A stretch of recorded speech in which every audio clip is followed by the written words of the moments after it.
Welcome to our next AI webinar. Today we're talking about the digital twin, and I've been looking forward to this topic because it's actually, in my opinion, quite complex. And that's also why I have my special guest, Philippe, coming in here, joining me for this discussion, because this is an experienced person, been working with this for many, many years, but he will tell you more about this later. So, questions, you're again allowed to do questions. The program is quite packed, so we're not promising that we'll get back to all your questions, but feel free to ask all the questions and we will get back to it at least afterwards. But we'll try to get a few of the questions in this live demo or live dialogue today. So let's jump into it.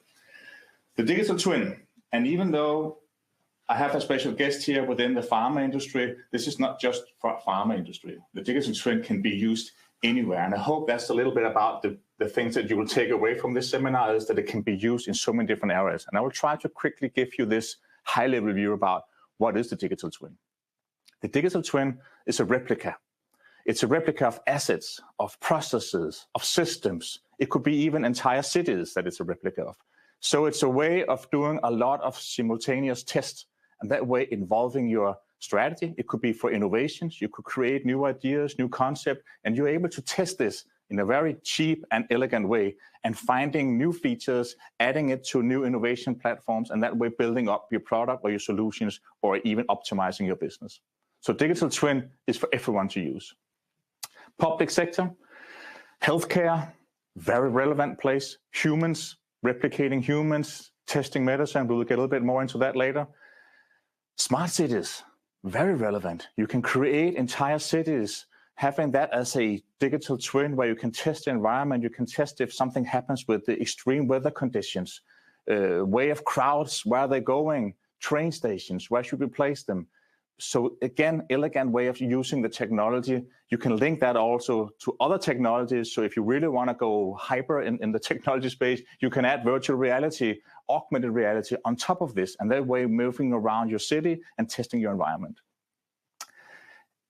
Private sector, R&D, productions, factories, supply chains. It's again a matter about thinking, where do I need to do this? Where could it be relevant for me to understand the business? And the digital twin is not something new. It's not something just invented yesterday. It's been there for actually a lot of years, I would imagine here. But the digital twin is about evolving, or it's not about, it's evolving every day. So if we see the example that I will try to get a little, take the windmill. We have a lot of windmills in Denmark. Actually, we're quite proud of our windmills in Denmark. But take that as an example. We can, with a digital twin, use it for prediction and maintenance, something that's been done for years now, doing that prediction and maintenance part of it. But if we look further on this, we can get real-time monitoring. We're able to detect real-time what's going on in that windmill. If it's struggling in somewhere, we could actually live change the way of that windmill's behavior. And that way, reducing the impact or the damages that could be there because of extreme weather or other conditions that we wanted to save this windmill. So that way, having that real-time monitoring solution, we get the real-time data and we're able to impact that directly. So how does that work then? We are very, very dependent on data. Everything is about data. So that's why we have sensors. We have sensors all over the system. So if I go for my windmill example, we need to have sensors in all parts of the windmill. Data collections, drones, mobile phones, videos. We are collecting all that data in and analyzing it and using it. And this is why the topic goes into huge amount of data, how to handle all that. And that's why I see the linking between the digital twin as a concept and the AI engine coming in there, because if you start linking those together, you get a lot of intelligence around that data. And it's a huge amount of data that you will use AI to help you predict and to change something and add something in the real-time life in that system, bringing that into it. So that links into the IoT area. And of course, we won't go deep in all these different areas today, but it's an important part of it. So collecting these data, we need that IoT platform. We need to have that as part of our simulation data. So if I should end up the definition of the digital twin, it's about a huge simulation potential. It's low cost doing all these tests, at least if you compare it about building real cities or building real windmills and do the testing on those environments. This is a cheap way of doing those simulation powers. So that's a little bit about the digital twin. Let's try to go into an example here. I took the car and I personally like cars, so it's a good example to go into. But the car, Formula One, testing environments, all the areas of a Formula One car that has a huge pressure driving that car, you're able to, again, detect the pressure for those cars. You're able to detect how this working, how the tires are working at the streets, how you're going into the different areas of the engine. So that prediction helps you drive that car in the most optimized way. You could call it doping. I don't know if they use that term in that environment, so maybe I shouldn't break that. But having that digital twin of your car can help you navigate. How should I use that car? In what kind of speed will it do the best? And having that is a little bit easier. When I jump in a little bit into the humans, we are with cars where we better understand the material. So having the sensors of the car is a little bit easier. I'm not saying it's easy, but it's a little bit easier when we a little bit go into the discussions about the humans, because we can't get the sensors in that detailed way, at least not yet, but also we'll have a little dialogue around that. But having that in the car environment, you're able to do those sensors really, really effective. And we're seeing that used a lot in the car industry.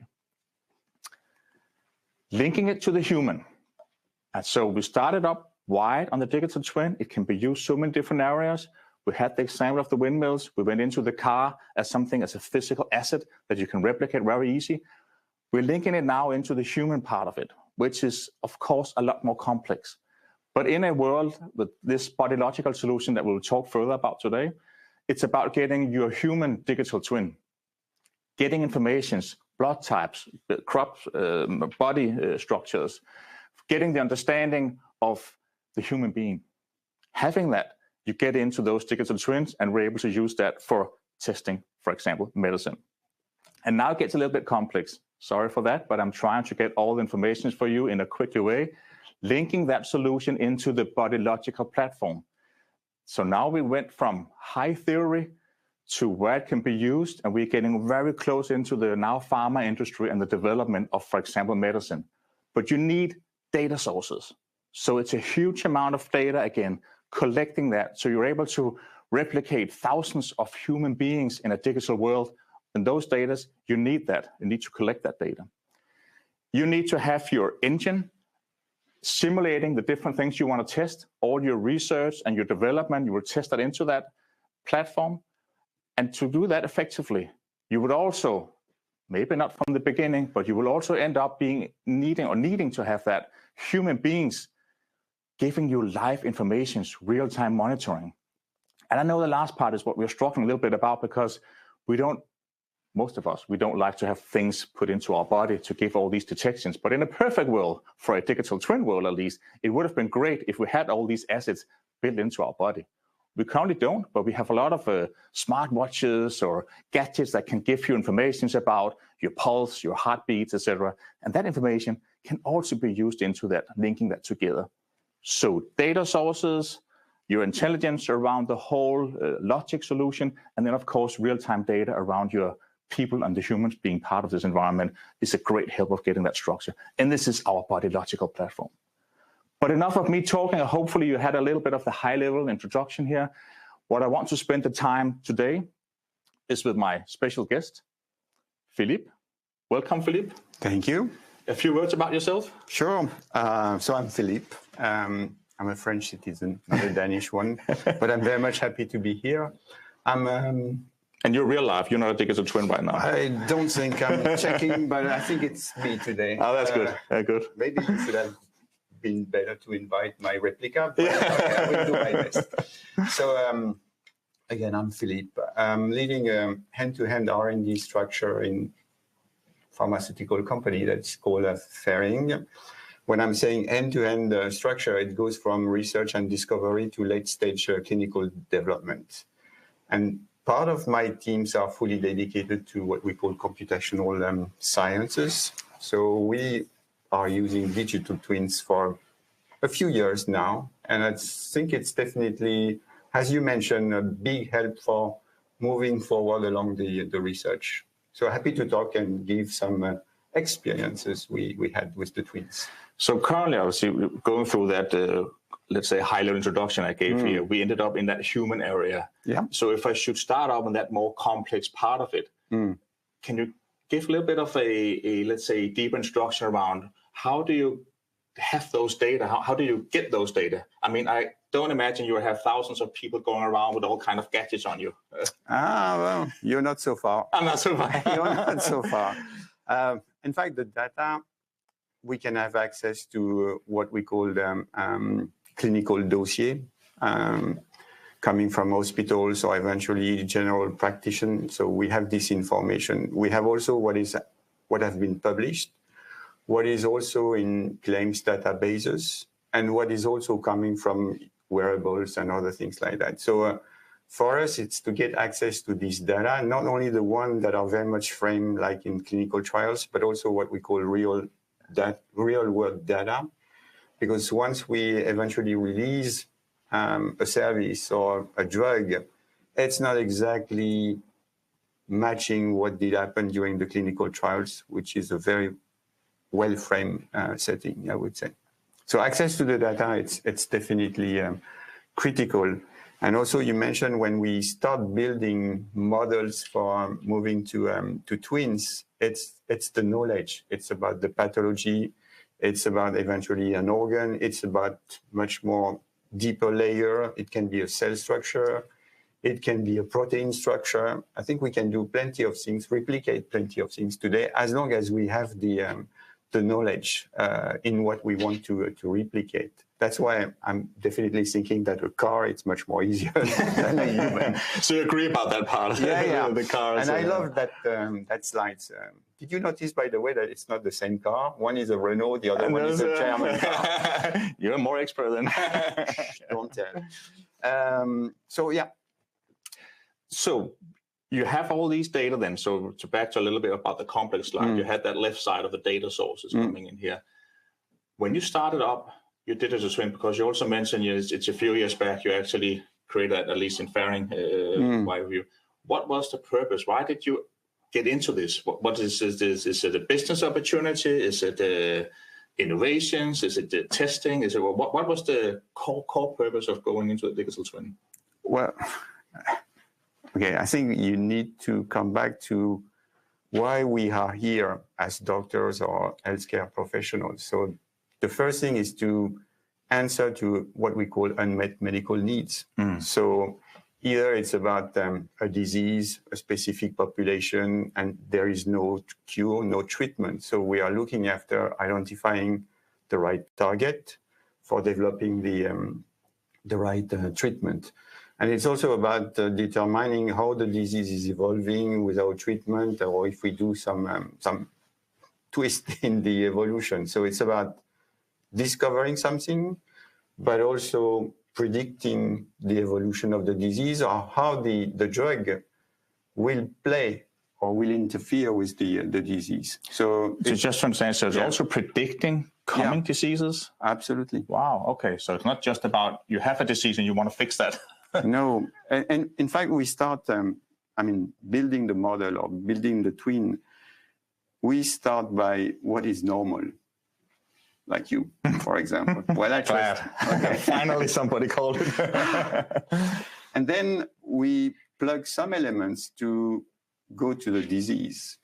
And then after we introduce the drug, the treatment, and we see how this patient is reacting, is he going to move to remission, clinical remission or whatever, or is there no effect? So we are trying to anticipate this. It's definitely about prediction. Wow. So linking into that, and you have all these data, I talked a little bit in the beginning here around the AI angle. Yeah. Where do you see that? Because sometimes I get some critics around, well, digital twin has actually got nothing to do with AI. It's something else. It's a complete different world. Where do you see AI play a role in the digital twin world? I think it's it's part of the twins. It's the engine, because coming back to the data, how we crunch the data, how we articulate the data. So we need this kind of, because it seems easy. We are transforming something. I'm transforming this glass of water into mathematical equation, and then we play with eventually some other things, and we reach out what we are expecting, prediction, or eventually a nice looking whatever. But AI is definitely the engine of moving along the process, helping us to structure the information, playing with the information, ending to an outcome.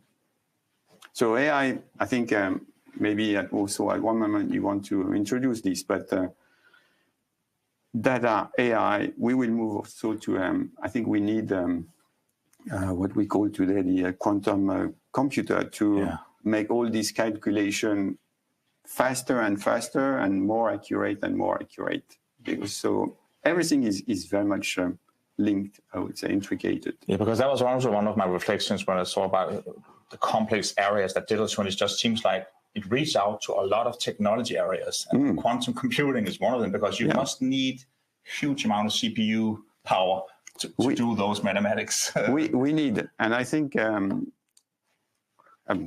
I would say a few years ago, the way some vaccines have been recently produced, without the quantum computer, I think identifying the spike that was eventually the most responsible of what you were observing with the COVID, I think would have never taken place in such a small time period. We made it in likely, let's say, a year to gain something that was being able to move to humans. So without these computers, forget about it. It would have taken probably 10 years. So, and I like that linking to the COVID part, because it's a place I guess all of us have been part of, seeing that. And the frustrations, as I remember it back to it, you had this virus all over the world, and you had a lot of experts and companies saying, well, we probably have a solution. But every time you heard about the solution, it says, it'll be 5 years, 7 years before we've been through testing, etc. So we can't save the people before it goes into 7 years. Absolutely. We did it a little bit faster than that. But having this as a platform, that will also help us in the future, because it's probably not the last time that we've seen things like COVID happening up. So we were also saying that's a pure link there, that we can speed up the process of doing development. But okay, I mentioned the COVID, but there are plenty of other diseases that are existing and were existing before the COVID, for which we still do not have a, let's say, fully efficacious treatment. So for us, the twins, we can perform what we call in silico trials. And in silico trials, it's like magic, because once you have the model, once you have your population of twins, it's not only one twins, it's a population of twins, you can run this in silico trial. It may have taken you 6 months, 9 months to develop the model, build the twins, but when you press the button, you have the results in a few minutes. Compared to what we can call traditional clinical trials, we move phase by phase. It's usually taking us 10 to 15 years to move from phase 1, first in human dose, to the phase 3 trial that will lead to the registration. In silico trial, we can do that in a few minutes. Then after, for us, the next step, it's how the regulatory bodies will accept this information for eventually granting us registration for a drug. I think today it's a kind of hybrid mode. There are some regulation around this. It seems that the EMA, the European agency, is more ready than the FDA. Sorry for my US folks, but I think it's and we have more regulation awareness about the wearables than what is really the in silico trials. But I think we will move to that. Before coming, I check what was in a specific site that is called clinicaltrial.gov, and I look at what we're eventually running. At least there are 2 to 3 trials where they're comparing standard way of managing patients versus something that is supported by the twins. So we are moving little by little. And linking that, because I keep thinking about my example with the cars, and you're also saying that was a little bit easier because you can put those sensors, we understand the materials. Linking into that clinical part of it, and linking into that digital twins about humans. If I understand the way that we need, because we need to translate a human body into mathematics. Isn't that correct? Yes, absolutely. And where do we see that development go? Because I mentioned those smartwatches. I think that's something a lot of people has out there, and it's quite simple. But don't we need more than that to really understand the body? Because we are complex at least we believe we're complex. But we are, definitely. We are. I think it's also about technology, and coming back to AI. It's so much AI can help us to develop technologies that will help us to read the body, copy the body. I think we have some, today we have the endoscopy images. It's moving to a level that the granularity is definitely much more better than 10 years ago, and we can do something with that, transform this into real value. I mean, real data with a huge value for replicating and moving forward. So it's easier today with some organs, the heart, the bladder, and some other things, because we know exactly its outcomes, we know how it's working.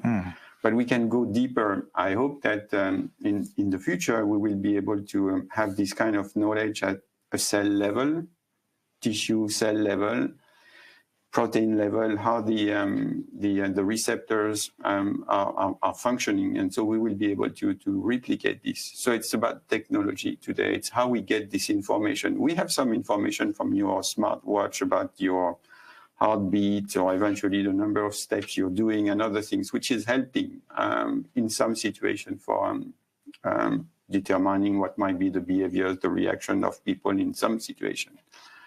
But it's not enough. If we want to crunch the body from A to Z, I think we need some help from the technology. And do you see a future where you actually will almost recruit test people to have something into their body to get them even more closer to that data, getting those sensors into our body? Do you see that's the future that we will end up doing one day? I don't know if it is the future, but we have already started to do that. We are always comparing the LC to the disease and eventually what the treatment is doing. So we are already mapping pieces of the body to get the information we want to transform this into a mathematical equation. So in the future, if I go eventually just passing, through doors at the airport, I will be scanned, and maybe my body will be completely transformed in mathematical equation. That would be great. I don't think we are still at this level. We are yet at this level. Interesting. So in the future, I might could get a test job at your place. Yeah. Getting equipped with all the gadgets around me. Yeah. But sorry to interrupt you, look at what we are doing in movies today. Actors, they have multiple sensors, and then after we transform them into something that they were not thinking about when they were doing the play. And having that, because that link, and you just touched a little bit about also the regulation. So now we went into the body, we had a huge amount of interesting data, and then we have this dark cloud out there, regulation.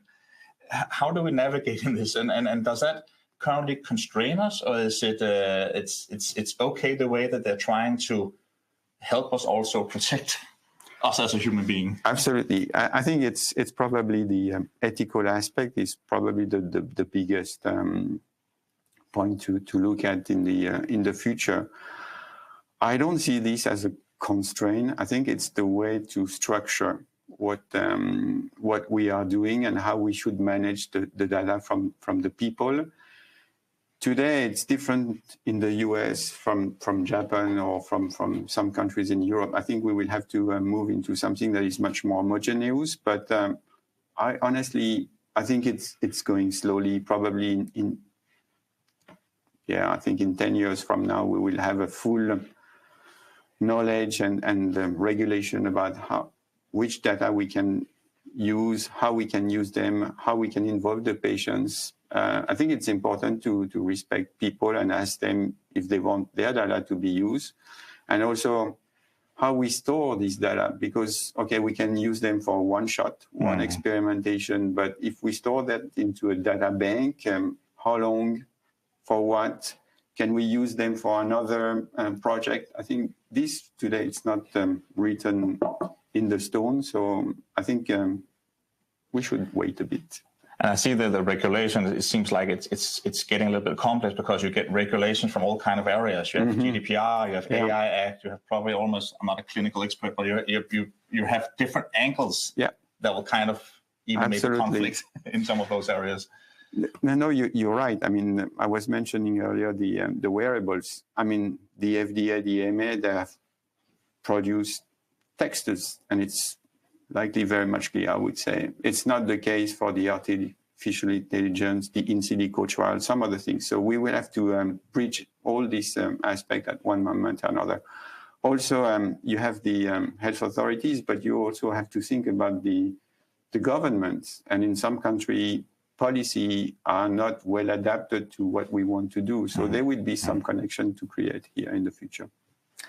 And Philippe, a little bit linking back to your current solution here, because when I normally talk about technology, it's people is always looking for, can I just, download something or click something in the cloud and go start and I have all the value.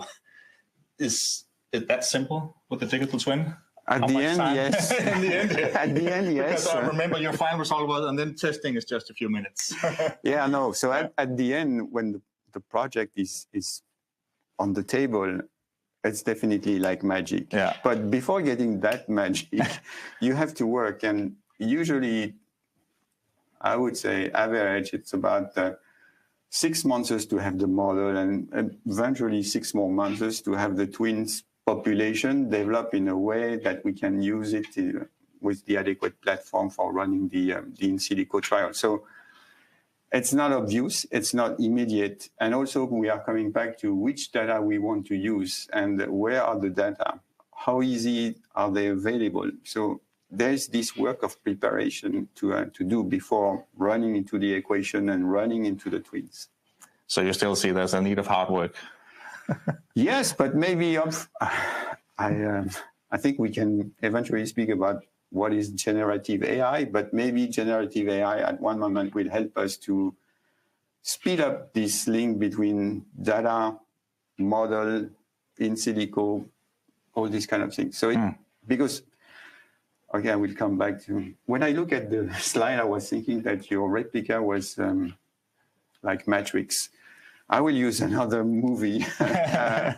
When you look at, Jurassic Park and all these kind of things, they have been able to replicate dinosaurs using eventually some lizards and genomics.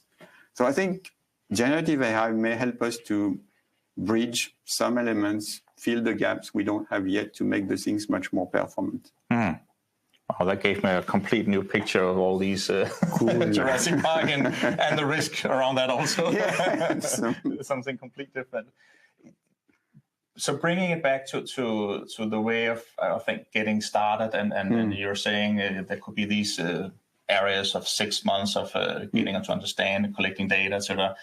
And I think you mentioned in the beginning, it took a few years until you were up running. Do you get the value already, or are you still looking at gaining that value in the future? I mean, have you already started to collect value in the business for doing that project? Or are you still waiting to see some of that outcome?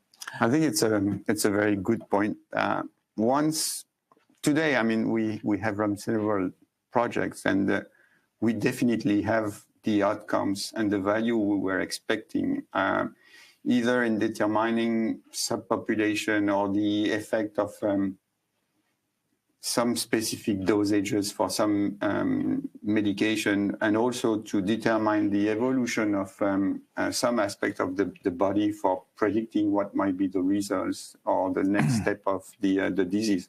So we have today this value, and it's helping us to move to another step into the development. And something we are also very much using it to have different replica of one compound by twisting a few things. So we have the twins of the patients, but we have also the twins of the medication. And so we can play with this at one moment. So we have values because it's helping us to speed up the process of development. We are gaining 1 year, 2 years with this kind of development. So getting that timeline, let's say it took a few years to get up running. Did you start seeing the value beginning after 2 years or 1 year or 6 months? When did you start feeling that this was the right thing to go into? This was the right thing to invest further into? But it's likely, again, it's likely immediate once we have done the project. The time it takes to run the project, to have the adequate number of twins or the right models, this is taking time. But when we have something that is definitely concrete, relevant, accurate, I know, for example, with the project we have run with some of your teams, that we have gained likely 3 years in the development because we have been identified, we have de-risked some of the program, so we can move forward with some studies. So this is definitely of value, and it's immediate when the project is closed, I would say. So if because I would imagine a lot of the audience out there simply haven't started anything yet. Where should they start? I mean, hopefully get a little bit of inspiration here about it seems like somebody's able to actually gain value out of it, and it's speeding up something in their environment. And they could be, representing all kind of different industries. Where should they start? How should they get this up running? I think it's I like the question, but honestly, I don't think that the question is specific to the twins. I think it's for any kind of project. I think you have to have the right rationale, the right assumptions, the right objectives. So for the twins, and especially, in healthcare, we have started little, I would say. We started by one disease, one organ, and we know that the disease is well defined, and we know exactly what are the outcomes. So it's, let's say, quite easy to model. If I take an example of something that is not easy today, it's if you go for modeling, pain. Pain, it's coming from everywhere, different things. So it's going to be difficult to model. If you go by something that is bladder cancer or eventually Crohn's disease, that is a very specific disease, and we have a lot of information, we can build a model, we can move to the twins. Then it's depending on the layers you go, the kind of granularity. So me, I would start by little, demonstrate that it's working, and going beyond. We have a project that is about fertility. We have started by the first step, that is the follicles. And then we are moving to what we call the oocytes. It's a bigger egg. And then we will speak about eventually pregnancy. But we go step by step. So today we are very much comfortable with what we have observed on the oocytes. Next step will be to the follicle that is having much more interaction within the body, more complex. Pregnancy, predict pregnancy. I can tell you you have external factors that, not only internal factors, that we will need to aggregate and fully understand before moving to that. So this will take a few more years.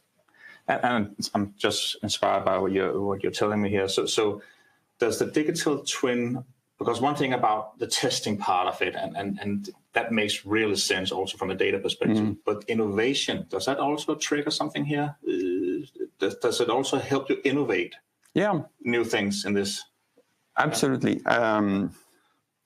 Once you map the body or the organ or the tissue, and then you model what you know with the disease. So you look at what is happening, which eventually pathways are much more important than another, and you may eventually, cross fingers, find something that have not been explored until now, but that are explaining some of these aspects or some of the aspect of the disease, and say, okay, there might be a target here. Let's see how we can target the target and how we can move. Yeah. So I think innovation is, from, I would say, treatment perspective, but it can be about other things, technologies behind robots, how to eventually manage brain surgery and other aspects. We can do that. And if I link back to my how do you get started, because I guess it's also all these things that it's just it seems like a bigger project to just jump into, and you kind of put it quite straight. This is not different than any other technology. You need to have like a business case or a dialogue around it. But normally, it seems like the management layer that's a little bit more distant from the classical technology and understanding of that. So how do you bridge that gap? How did you get your management layer to actually accept your crazy ideas that it probably was at the time? I don't know how technical they are, but on a broad level, I do discover going to management layer that is not normally the technology part of the background that is taken. No. So I come with my magic hat and I do a few tricks. What we, I think you have to, I think it's, again, it's like any project, even if AI or eventually AI, it's too much trendy, but the twins are coming up. You have to just speak about the potential. What might eventually give you using the twins or the in silico trial? It might be just to de-risk a program, to confirm something, and so it gives you an opportunity to move forward. I think it's just about convincing people with the right speech, the right information, something that speaks to them. So you can use the car, or you can use the plane, or you can use whatever, the bus, traffic jam. But I think you just have to demonstrate it. And fortunately, someone have done something before, not eventually similar, but giving you some promise, and you use that. I think I've been very much lucky because my leadership did definitely buy the twins when we started this a few years ago. So, because when I see it, at least from an IT perspective, a lot of the companies out there, public, private, it's always have had this reflection about we don't want to be the first mover. We want to see others succeed first and fail first, and then we'll consider doing something afterwards. But I think with the AI and then the digital trends, you simply almost can't do that. You need to be part of the game in some way. Yeah, but I think it's you have the right to fail. I think it's you do, and it values for AI. It values for the twins. Things may not be so obvious at the end if you start a project, but at least you have to try it. And someone can blame you not having tried. Why you knew that it might be an opportunity. So I think that's about the mindset. I mean, AI is not changing the things. The twins are not changing. I think it's moving little by little. If I do remember well, the concept of the twins is born in the 90s. 90s? Yeah. Okay. Yeah. So, and then after it has been used by the NASA. I think it was in 2005 or 2005 or 2010. It started in the healthcare system, probably in the 20s or eventually this. So little by little, just give the time to science and technologies to bloom. And if I should look at Denmark, we have a huge focus on healthcare. Would you see potentials there for hospitals? We're always talking about services, people getting cured, etc., investing in this area, but we always lack people there, enough people there. Do you see, I know this is out of your classical way of being there, so sorry for just asking, but it's just giving me, would you have any, do you see areas in that area for let's say, the healthcare in Denmark to use this? Yeah, but it's, sorry for Denmark, I think the Swedish, they do have a twins consortium and they are playing with this. But I think for any hospital, and then we can probably do that for a country, depending on what you want to do. But some hospitals are already using, we can call smart hospital, like we have smart city, where they are looking at what is the journey of the patients in one area, how they can eventually change the settings of the units, how they welcome patients when they go for a specific complementary examination, whatever it's MRI or other things like that. So it's already existing, and people are also using the twins for anticipating crisis, shortage, outreach, all these kind of things. So Denmark can do it for sure. I must confess that I don't know, but I know that some big company in technology are working with some Danish hospital, and I'm sure they have provided some some guidance. Yeah. Hinting in the, Yeah. So what you're saying is there's a huge potential there also that you definitely go into this. I will take the example of not Denmark, but the US. Boston is a smart city, and depending on what they want to build, how they want to build tall building and whatever, they are trying to anticipate what might be the changes in the health of the citizens. So if you have a tall building, more shadow, what it means, all these kind of things, or the wind may change. So they're trying to anticipate these kind of things. So Denmark can do it. We should. Yes. And we are actually quite digital, so a way it should be easier for us actually to do it if we were able to put the innovations into it and kickstarting that journey. Speaking about technology in Denmark, they are building, or they're looking after having quantum computers in one area.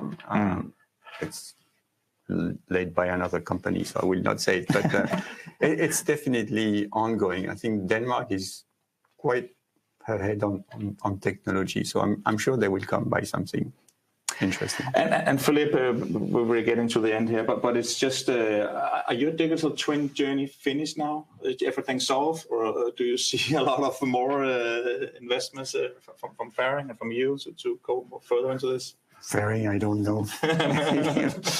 But personally, personally, intellectually, scientifically, I'm not going to stop where I am today. I think we still have a bunch of things to do scientifically speaking, but also from technology, if I can use the word for the twins. And all these silico trials we want to do, you just have to imagine that in spite of spending 15 years and billions, if we can have this in a few minutes, saving patients' life by using the twins. So no, I'm not ready to stop. I will be very much old before. And then you will make a replica. Yeah. Continuing. Philippe, thank you very much for joining me today. My pleasure. Really appreciate it. Thank you. Thank you. So, time is running again so fast, and it always goes like this when we have these dialogues. But hopefully you had some inspiration around the digital twin. It's really a strategy incubator to start your journey. It's a huge simulations for test potential. And it's really about you getting out there, finding out where in your organization could this make sense, because there's definitely a lot of improvements here that could be done. And it's probably something that you need to jump into. So hopefully you enjoyed the event today, and we keep the series of AI webinars, so please follow us on the website, and we have the next event coming up here, getting a little bit in about implementing AI. So thank you for today. See you next time.